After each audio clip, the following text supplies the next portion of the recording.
নমস্কাৰ। কবিতাৰ শিৰোনাম মোৰ অভিমানবোৰ। কবি ধীমানজ্যোতি কলিতা, আবৃত্তি কৃষ্ণা দাস।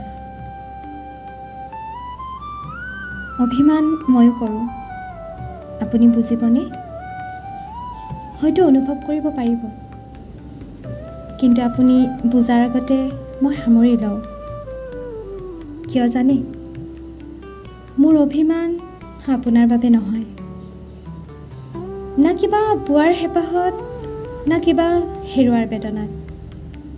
মোৰ অভিমান মোৰ ওপৰত। এন্ধাৰ ৰাতি আৰম্ভ হয় আৰু পুৱতি হোৱাৰ আগতেই শেষ হৈ যায়। না আপোনাক দেখাব খুজিম, না আপোনাৰ ওপৰত অভিমান কৰিম। কিয় জানে? মোৰ অভিমান অকল মোৰ ওপৰতে। ধন্যবাদ।